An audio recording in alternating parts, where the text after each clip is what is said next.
Kom ons sit net so, dan maak ons die oë toe.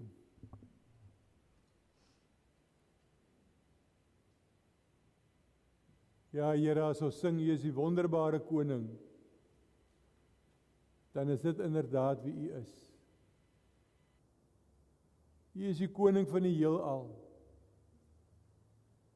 U is die koning van die wêreld. U is die koning in ons eie land. Here, in ons eie huis is U die koning. Leer vir ons Heilige Gees om Jesus elke dag ook koning van ons lewe te maak. En ons sing hier, U is hier. Here, en dit is wat vir ons sin gee aan ons samekoms. Die feit dat U hier is. U is by ons. U het self in die woord gesê, Jesus, waar 2 of 3 bymekaar is, net 2 of 3, daar is U in ons midde. En hier is sommer 'n klomp mense. En Here, omdat U by ons is, weet ons, hierdie samekoms sal geseënd wees. Want dis waarin U seën lê vir ons in die eerste plek, die feit dat U by ons is, die feit dat ons nooit alleen is nie. U is altyd daar by ons en vir ons. Here, ons wil hierdie samekoms ook aan U opdra vanmôre, en ons wil bid dat dit tot U eer sal strek, en tot ons eie verryking. Dat ons hier kan uitgaan net nou na die diens en kan sê, dit was goed om hier by mekaar te wees. Ons het bewus geraak van die Here se teenwoordigheid by ons. Amen.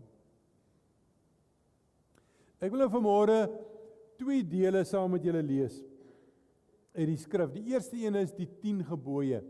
Nou wil ek eers by julle hoor, wanneer laas het julle die 10 gebooie gelees? Wanneer laas? Het iemand al die 10 gebooie hierdie afgelope maand gelees? Nie Augustus nie, hy's te kort. Julie. Daar, iemand het dit gelees. OK, 2. Wie van julle het die afgelope paar maand, hierdie jaar, wie van julle het in hierdie jaar al die 10 gebooie gelees? Behalwe daai 2, wie nog? Daar is nog so 3 of 4 wat bykom. Ja. En weet julle, ons skeep partykeer die 10 gebooie af. Ons sê partykeer, ag wat, dit is maar 10 reëls, en ons ken dit mos, jy mag nie ander gode dien nie, jy mag nie iemand doodmaak, jy mag nie egskeiding, al daai goedjies, ons ken dit.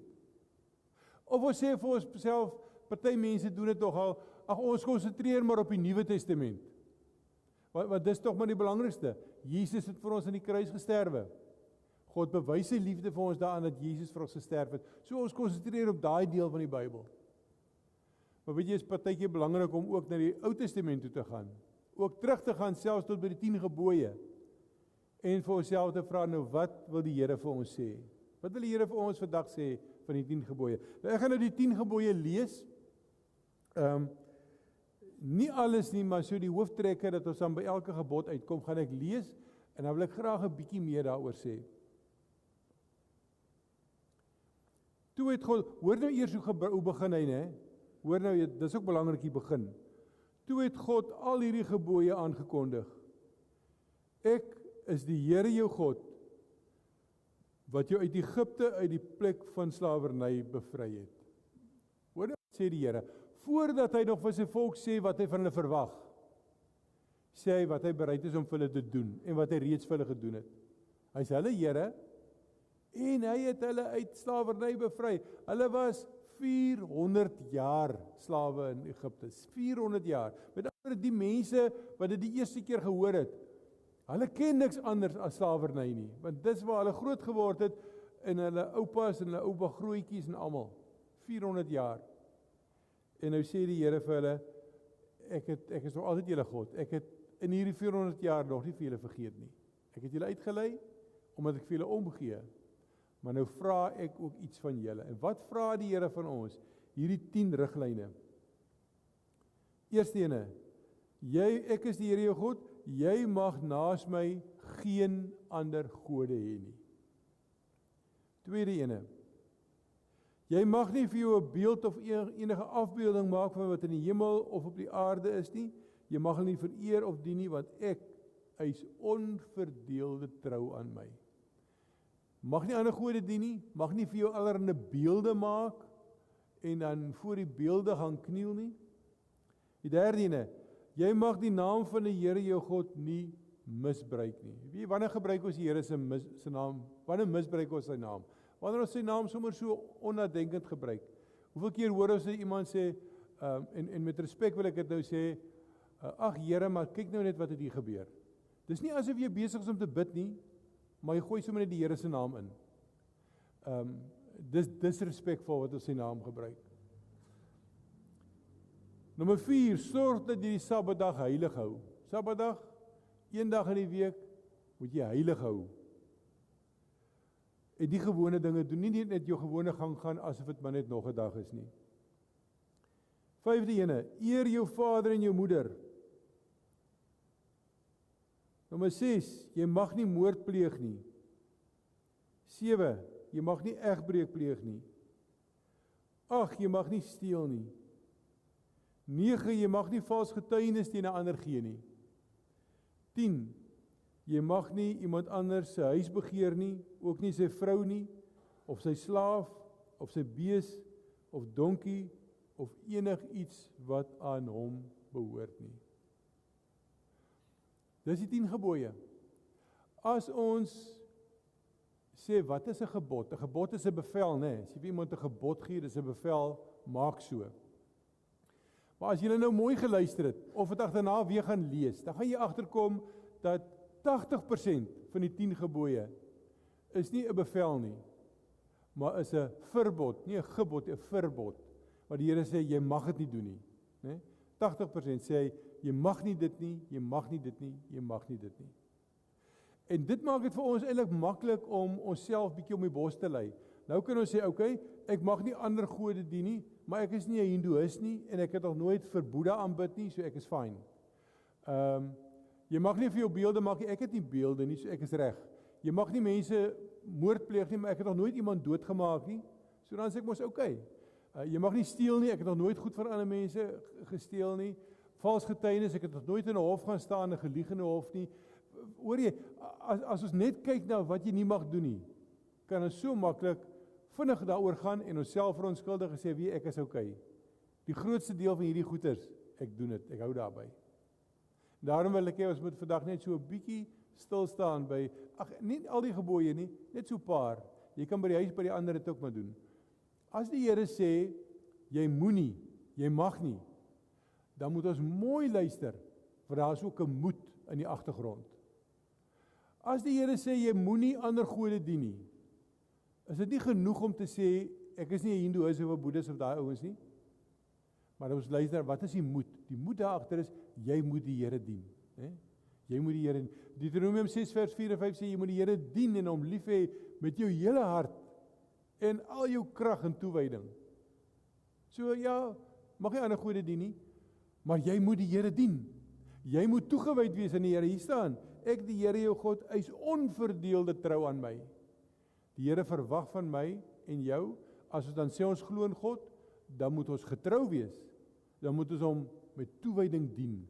Dan moet ons vir hom lief wees. Die 6de gebod sê, jy mag nie iemand doodmaak nie. Het is goed om te sê, ek het nog nooit 'n moord gepleeg nie. Maar wat staan daar agter? Jy moet ander mense se lewens moet vir jou so kosbaar wees, dat jy net die beste vir hulle wil. Jy wil nie ander mense afbreek nie. Jy wil nie hulle lewe tot 'n einde bring nie. Jy wil eerder opbou. Jy wil eerder iets doen wat ander mense verryk, eerder as om hulle lewens af te breek. En dan onthou ons Jesus het gesê in die bergrede, Matteus 7:12, doen aan ander wat jy wil hê, hulle moet aan jou doen. So wat staan agter hierdie gebod? Mag jy doodslaan nie, maar jy moet goed doen aan ander mense, die teenoorgestelde daarvan. Jy moet ander mense se lewens opbou, jy moet ander mense se lewens verryk. Jy moet ander mense so hanteer, soos wat jy graag wil hê hulle vir jou moet hanteer. Die 8ste gebod, jy mag nie steel nie. Paulus het 'n bietjie uitgebrei daarop, in Efesiërs 4. Hy sê, jy mag nie steel nie, as jy gewoond was om te steel, hou op om te steel, maar dan gaan hy verder en hy sê, jy moet liewer hard werk, sodat jy vir jouself kan sorg, en nog 'n bietjie kan oor hê om vir arme mense te gee. Sien, ons moet nie net stil staan by jy mag nie steel nie. Die positief is, werk vir jou geld, werk vir jou kos op die tafel, en as jy genoeg het, Moenie synig wees nie. Gee 'n bietjie vir mense wat minder het. En dan die laaste gebod wil ek ook so 'n bietjie by stil staan, omdat dit by die preek aansluit. Laaste gebod sê, jy moet niks begeer van ander mense nie. Sy vrou, sy huis, sy kar, sy geld. Moenie ander mense se goed begeer nie. Moenie fokus op wat ander mense het nie. Los die mense uit. Wat elke ou het, is 'n saak dis hom en die Here. En as die Here hom dit gun, hoe kan ek sê hy moet dit nie hê nie, né? Maar die positief is, fokus liewer op wat joune is. Wees tevrede met dit wat jy het. Sonder om moenie ander mense se goeders wil hê nie. Kyk liewer wat het jy? Sê vir die Here dankie vir wat jy het en wees tevrede. Hebreërs 13 vers 5 en dis ons teksvers vandag. Kom ons raak so stil voor die Here vir 'n paar oomblikke en dan dink ons 'n bietjie. Dan kyk ons nou met nuwe oë na die 10 gebooie en as ons agterkom maar ons is nie regtig so onskuldig nie, dan stuur ons sommer so 'n skietgebedjie op te sê Here, ek kom agter, ek moenie net na die oppervlakkige woorde kyk nie. Ek moet kyk wat daar agter staan en dan besef ek kom nog kort. Ek is nog nie waar ek moet wees nie. Net so 'n vinnige skietgebedjie vir elkeen. Wat ons kos gee maar so 30 sekondes min of meer, maar ons gaan nie op die horlosie kyk nie, ons gee so 30 sekondes en dan gaan ons 238 se eerste versie sing. Later die ander, maar net eers die eerste versie. Denkelig voor U gesig, is dit op aarde nie. Ons is bevlek met skuld en ek, kon nie voor U verskyn nie. Weet julle, as ons hierdie liedjie sing en ons sluit aan by ons stil word nou, dan sê ons eintlik vir die Here, ag Here, ons kom na U toe. Ons besef ons is nie engeltjies nie. Maar ons kom vra vir genade. En weet julle wat is God se antwoord? As sy kinders na hom toe kom en kom vra vir genade, hy gee dit vir ons in oorvloed. Juist daarvoor het Jesus aan die kruis gesterwe. Juist daarvoor het Jesus met sy lewe op Golgotha betaal, sodat ek en jy vandag vrygespreek kan word. Al wat die Here van ons vra, erken net dat jy verkeerd gedoen het. Erken net jy was verkeerd. En as ek sien dit kom uit jou hart uit, dis nie maar net woorde nie, dan is ek onmiddellik bereid om jou te vergewe. Op grond van dit wat Jesus 2000 jaar gelede gedoen het. Kom ons sing dan nou die 4de en die 5de versie ook. Kom ons staan.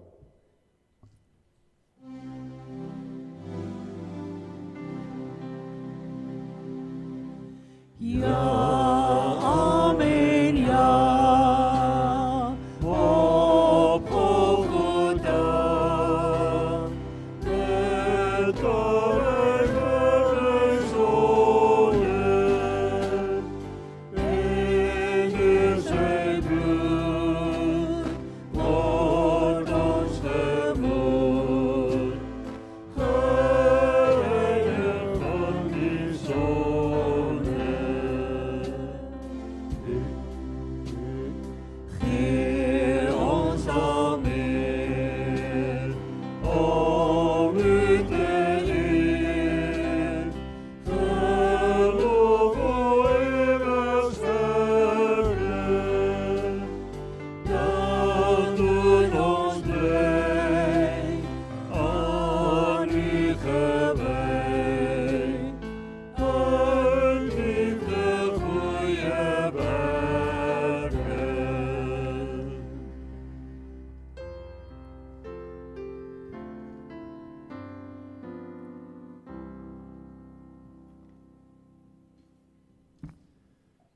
Ek het nou toe ons by die laaste gebod gekom het, jy mag nie enigiets begeer wat aan iemand anders behoort nie.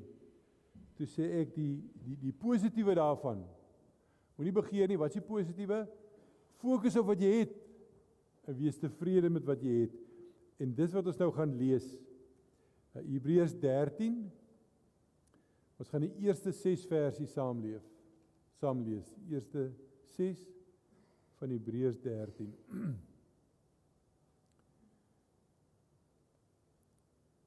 Vers 1.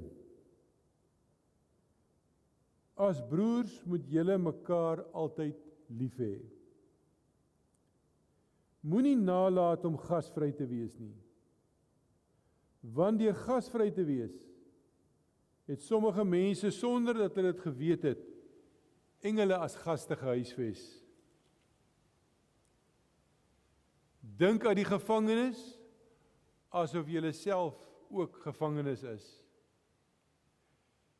En aan die wat mishandel word, asof julle self ook mishandel word. Die huwelik moet deur almal eerbaar gehou word. Wees in die huwelikslewe getrou aan mekaar, wat ontugtig is en egbrekers sal onder die oordeel van God kom. Hou julle lewe vry van geldgierigheid. Wees tevrede met wat julle het. God self het gesê, ek sal jou nooit verlaat nie en jou nooit in die steek laat nie. Daarom kan ons met vertroue sê, die Here is my helper. Ek ken geen vrees nie. Wat kan 'n mens aan my doen? Die eerste helfte van vers 5 gaan ek gou herhaal. Hou julle lewe vry van geldgierigheid. Wees tevrede met wat julle het. God self het gesê, ek sal jou nooit verlaat nie en jou nooit in die steek laat nie. Wees tevrede met wat jy het. Nou, die konteks waarin dit staan, kry ons net in die voorafgaande woorde, né? Hou jou lewe vry van geldgierigheid. So wat sê dit vir ons? Wees tevrede met die geld wat jy het, né? Moenie geldgierig wees nie. Moenie kyk hoeveel geld ander mense het nie. Wees tevrede met jou geld. Wees tevrede met jou inkomste. Wees tevrede met jou betaling. Onthou julle Johannes die Doper het nou, dis nou voor Jesus begin het met sy aardse bediening, hè? Toe Johannes die Doper gepreek en hy het mense gedoop en alles en mense kom na hom toe en hy vertel vir hulle van die Messias wat kom. En mense kom vra vir hom. In sulke groepies kom hulle en hulle vra nou wat moet ons doen? Hoe maak ons dat ons gereed is vir die Messias? Wat moet ons doen? En dan gee hulle raad. En toe kom daar so 'n groepie soldate.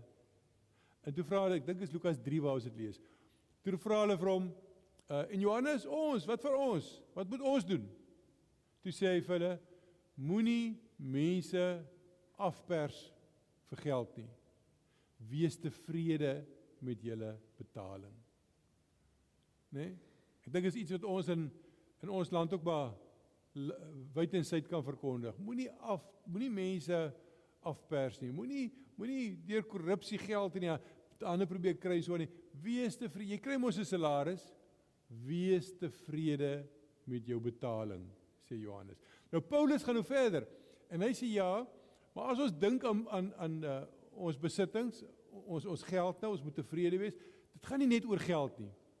Dit gaan oor alles wat ons het. Hy skryf vir Timoteus. Hy sê Timoteus, weet jy wat? As jy elke dag kos het om te eet, as jy die een aand honger gaan slaap nie, as jy genoeg klere het om aan te trek, lekker koel klere vir die somer of warm klere vir die winter, dan moet jy tevrede wees. En dis nie asof Paulus jy uit die hoogte vir Timoteus wil sê wat hy moet doen. Paulus stel die voorbeeld.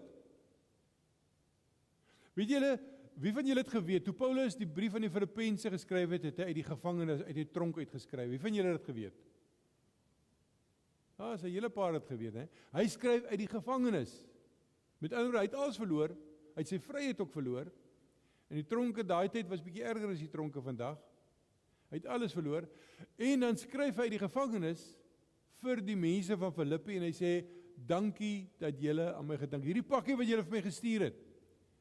Baie dankie, ek waardeer dit. En dan so 'n bietjie verder aan in daai hoofstuk skryf hy, ek het dit gekry en nou het ek meer as genoeg. Hy was tevrede, al sit hy in die tronk.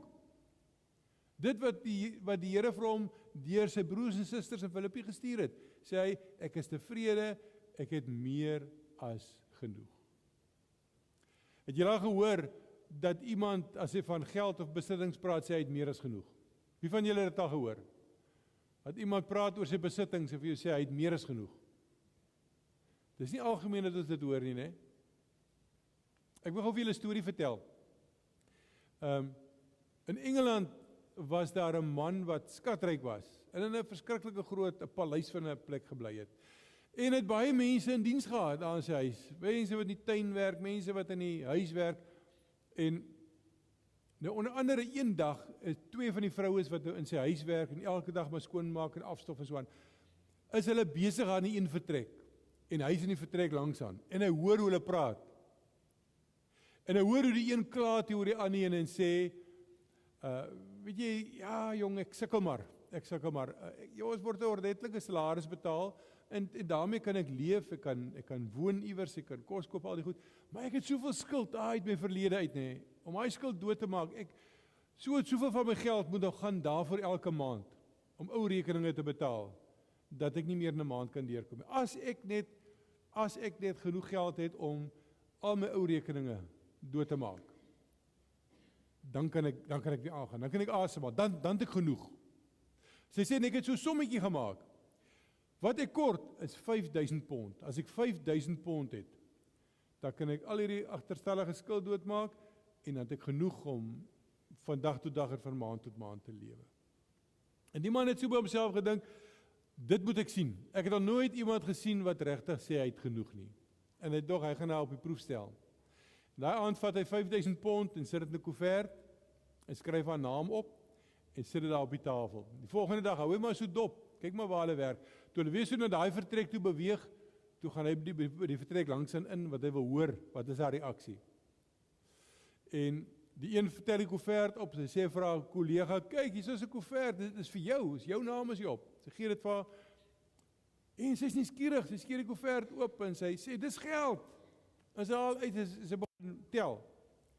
En sy sien, dit is 5.000 pond. Sy sê vir haar kollega, nou kan jy nou glo. Dis presies die bedrag wat ek en jy gister oor gepraat het. As ek 5.000 pond het, dan kom ek uit die moeilikheid uit en dan kan ek aangaan met my salaris elke maand, ek gaan regkom. Al wat ek nodig het is 5.000 pond. En hier is dit nou, 5.000 pond presies in die koevert. Sy bly so 'n bietjie stil en sy sê, plaas ek gesê 10.000. Typies mens, né? Wanneer jy dink is genoeg, is dit nog nie genoeg nie. Dan moet daar nog so ietsie bykom. Nou wat wil die Hebreërskrywer vir ons sê? Wil hy vir ons sê, ons moet nou maar net tevrede wees waar ons nou is? Ons moenie strewe daarna om vooruit te gaan nie. Jy mag nie jou besigheid uitbrei nie. Jy mag nie 'n groter huis koop nie. Jy mag nie aansoek doen vir 'n ander betrekking wat vir jou 'n groter salaris bied nie. Nee, dis nie wat hy wil sê nie. Ek bedoel die Here het tog vir ons talente gegee, hè, en 'n verstand gegee. Ons moet dit gebruik. Maar nie ten alle koste nie. Ons kan uitbrei, ons kan meer geld maak, ons kan baie geld maak, alles, nie ten alle koste nie. As dit jou dryfveer in die lewe word, jy wil net meer en meer hê, en jy kyk net, waar kan jy nog meer kry, waar kan jy jou besittings verbeter, as dit jou dryfveer in die lewe word, dan het jy klaar 'n bietjie van die wa afgeval. As jy so strewe na meer en na groter inkomste, en meer geld en uitbreidings en al die goeders, dat jy nie meer by jou gesin uitkom nie. Dat jy nie by jou vrou en jou kinders uitkom, jy skeep hulle af. Dan moet daar so 'n rooi liggie verskyn. Iewers in jou kop. As net die gedagte dat jy dalk nie alles gaan bereik wat jy wil bereik het nie, dat jy dalk nie by die salaris gaan uitkom wat jy graag wil hê nie, as net daai blote gedagte jou sommer in 'n depressie insit en jy sommer 'n ongelukkige mens is, dan moet jy weet, is tyd om rem te trap. Is tyd om weer 'n slag Hebreërs 13 vers 5 te gaan lees. Ja, ons mag vooruitgaan in die lewe, maar ons moenie neersien op dit waar ons vandag is nie. Ons moenie dit wat ons vandag het minag nie. Want wat jy vandag het en waar jy vandag is aan die Here se genade te danke. Dit kon soveel slegter gegaan het. Met elkeen, ek ken jou nie, ek weet nie wat omstandighede jy is nie, né?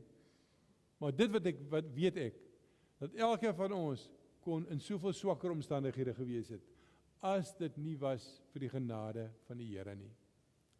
En daarom moet ons maar gereeld sê, dankie Here, dankie vir wat U vir my gee. En die twee goed loop saam, né? Dankbaarheid en tevredenheid. Ons praat oor tevredenheid vanmôre, maar weet jy, jy gaan nooit by tevredenheid uitkom as jy nie eers by dankbaarheid uitkom nie. En daarom moet ons maar elke dag sê, ja, terwyl ons nou werk toe gaan en terwyl ons streef na bevordering, elke dag sê Here, vir dit wat ek het, kom sê ek vir U dankie. Daar's 'n ou lied, ek glo die meeste van julle ken hom, 'n ou Halleluja lied, tel jou seëninge, ken julle hom? Wie van julle ken hom? Julle klompie. Tel jou seëninge. Nou hoor gaan die lied, tel jou seëninge, tel dit een vir een en jy sal verbaas wees oor wat God verleen, né?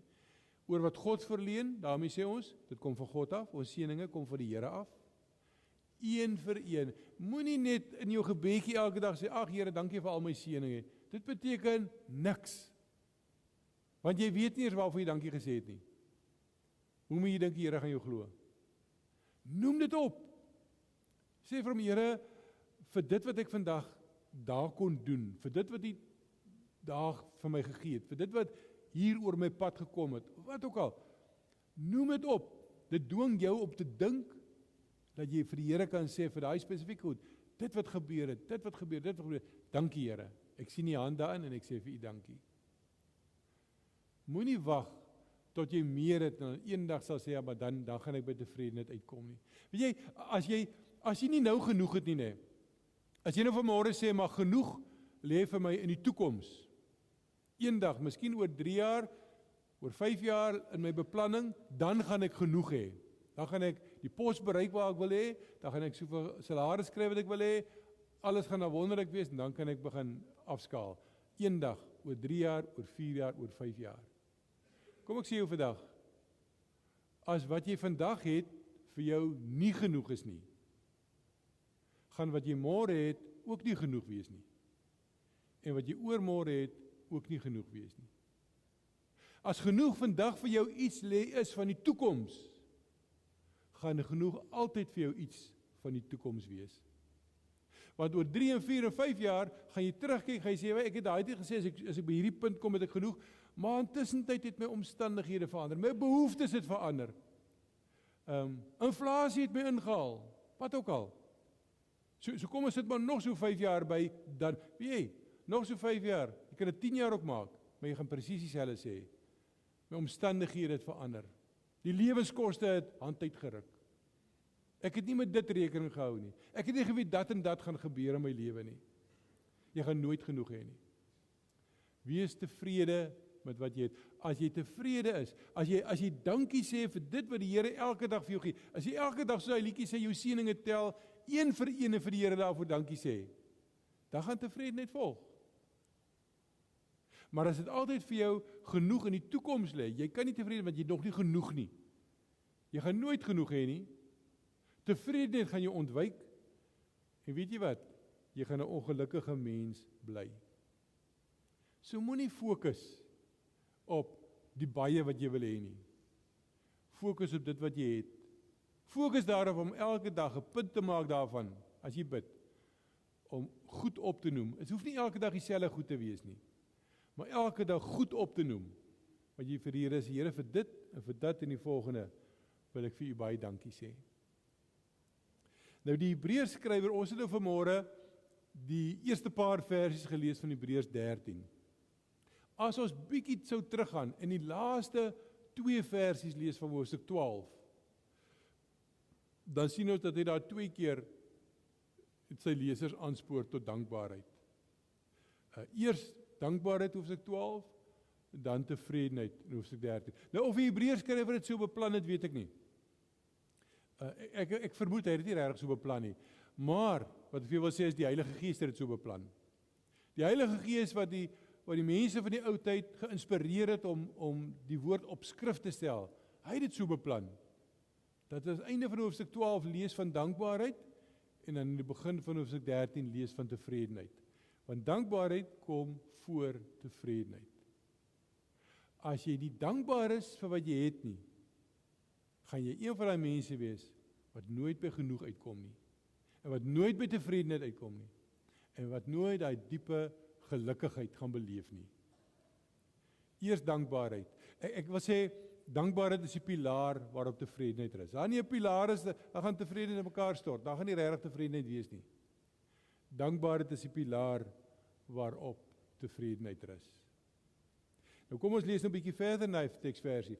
Hy sê, hou jou vry van geldgierigheid, wees tevrede met wat jy het, en dan net in die volgende sinnetjie, die Here het self gesê, ek sal jou nooit verlaat nie, en jou nooit in die steek laat nie. Nou hierdie woorde kan ons op 2 maniere verstaan. Ons kan dit so verstaan dat hy wil sê, die Here sorg mos vandag vir my. Hy gaan nie weg nie, hy gaan my nooit verlaat nie, so hy gaan môre ook vir my sorg, né? Dis die boodskap wat Jesus wil oordra. Onthou julle toe hy sy disippels leer bid het, toe sê hy, julle moet so bid, onse Vader wat in die hemel is, gee vir ons vandag, nie môre nie, gee vir ons vandag ons daaglikse brood. Geef ons asseblief vandag wat ons vandag nodig het. En weet jy, as môre aanbreek, dan bid ons dieselfde. Vandag wat ons nodig het. En as oormôre aanbreek, bid ons dieselfde. Vandag wat ons nodig het. Wat wil Jesus sy disippels leer? Om vir God van dag tot dag te vertrou. En selfs as jy so sommetjies maak en sê, weet jy praat nou vandag hierso van genoeg, maar ek kan nou vir jou sê, ek het by somme gemaak, en ek gaan nie genoeg hê om my huis hier die einde van die maand te betaal nie. Selfs al maak jy sommetjies en jy sê, einde van die maand gaan ek nie genoeg hê om my huis hier te betaal nie. Dan vra hierdie versie vir ons, om die Here daarmee te vertrou. Kom na die Here toe met jou behoeftes, van dag tot dag. Gee ons vandag ons daaglikse brood. Gister het die Here vir my daaglikse brood gegee, dankie Vader.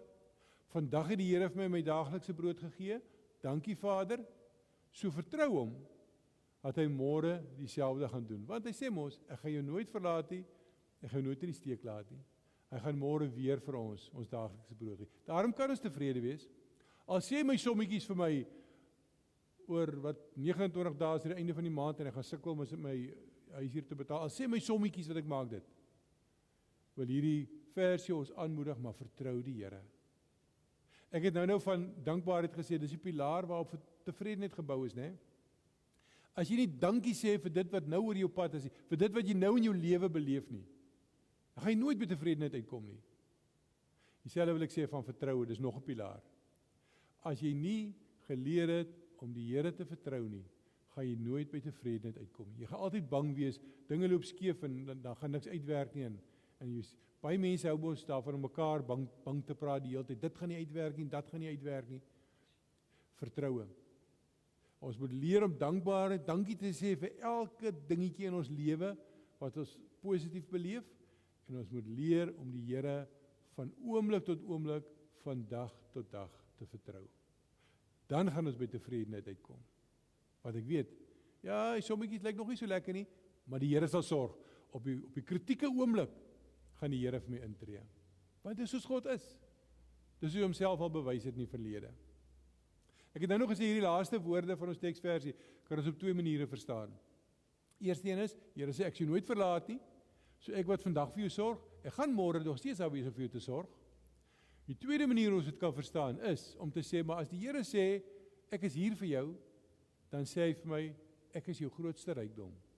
Jy hoef nie ander rykdom te soek nie, hier's ek, wat het jy meer nodig? Ek is hier vir jou. En dis wat Paulus ook gesê het vir die Filippense. Hy skryf vir hulle, in Filippense 3, vers 7 en 8, sê vir hulle, weet julle, daar was vroeër goed wat vir my verskriklik belangrik was in die lewe. Ek het daarop geroem dat ek 'n Hebreër is. Ek is 'n Jood uit en uit. Ek het daarop geroem dat ek hou by my Joodse tradisies. Ek is op die 8ste dag besny. Ek het daarop geroem dat ek 'n leier is in my volk. Ek is 'n fariseer. Die mense sien op na my. Ek het daarop geroem dat ek die woord van die Here uit my kop uit ken. In vers 7, hè. En dan kom hy in vers 8. Dan sê hy, maar toe ontmoet ek vir Jesus. En toe verander al hierdie goeders. Toe verander al hierdie prioriteite. Ek is bereid om al die ander goed prys te gee, as ek vir Jesus as enigste bate kan verkry. Dan maak die ander goed nie meer saak nie. As Jesus my bate is. So, ek wil sê, dis die derde pilaar waarop tevredenheid rus. Hersien jou prioriteite. Skryf bietjie neer wat se goed is vir jou belangrik. Wat is jou prioriteite in die lewe? Kyk 'n bietjie na wat se goed jy die meeste dink en waaraan jy die meeste aandag en die meeste tyd gee. Want daai ding waaraan jy die meeste aandag gee en die meeste tyd en die meeste dink, wat die meeste in jou gedagtes is, dis jou prioriteit nommer 1. As dit nie die Here is nie, vergeet van tevredenheid. Paulus se eie belewing. Maak Jesus jou prioriteit. Dat hy die meeste van jou aandag en jou liefde en jou omgee en jou tyd en jou denke, laat hy die hoofrol speel. Maak hom prioriteit. En dis so 'n paar wenke. Die deeg van tevredenheid is verskriklik belangrik. My ouma het altyd vir ons gesê, alles wat te aankom is verkeerd, behalwe te voet, te perd en tevrede. Nee. Tevrede is belangrik. Dis 'n deeg. Maar dis 'n deeg wat ons moet aanleer. Hy kom nie van self nie. Jy sien nie 'n mens wat sommer net tevrede is nie. Jy moet hom aanleer. Hoe leer jy hom aan? Ons het vanmôre na 'n paar riglyne gekyk. Fokus op wat jy het en sê, tel jou seëninge en sê daarvoor een vir een dankie. Tweede een is, leer om die Here van dag tot dag te vertrou. Die derde een is, gaan kyk 'n bietjie wat is jou prioriteit in die lewe. Maak seker dat Jesus prioriteit nommer 1 is. En dis die manier.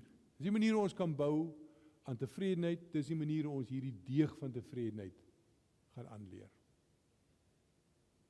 Amen. Kom ons bid saam. Hemelse Vader, ons kan so baie keer goed in die Bybel raak sien en ons lees dit of ons hoor daarvan en dan stem ons saam. Maar dis dit nie regtig iets so, dan reflekteer dit nie regtig ons lewe nie. Dan in die alledaagse lewe, dan sê ons nou vanmôre, ja, die dominee die waarheid gesê en ons stem saam al daai goedjies. Maar môre kom ons in 'n geselskap en kla ons weer oor alles en ons kla oor dit en ons kla oor alles wat bestaan en nie bestaan nie. Leer ons, Here, om hierdie deeg van tevredenheid, beginnende by vertroue, beginnende by dankbaarheid, Here. Leer ons om soos daai liedjie te maak, elke dag tyd te maak om te sê, as ek vandag 10 goed voor wil dankie sê, nou wil ek nie al sê wat ek gister gesê het nie, maar as ek vandag 10 goedjies moet noem, as ek nou moet begin by waar ek nou is, wat in hierdie dag gebeur, hoe my dag verloop, dan het ek hierdie dinge waarvoor ek wil dankie sê. Ek is bly dit het gebeur, het kon soveel anders gewees het.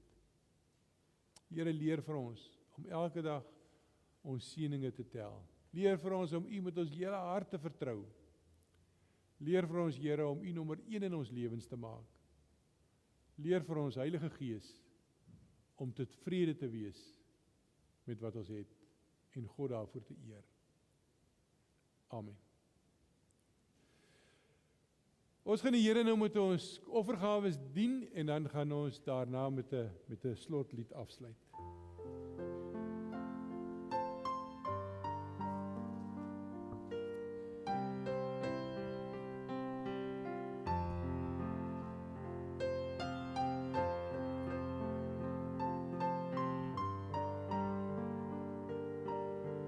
Gemeente, ontvang die seën van die Here. Die genade van ons Here Jesus Christus, die liefde van God, ons Hemelse Vader, en die gemeenskap van die Heilige Gees, bly met u elkeen. Amen. Die Here seën jou en bewaar jou, skyn sy aangesig oor jou, mag hy genade bewys, die Here draai sy gesig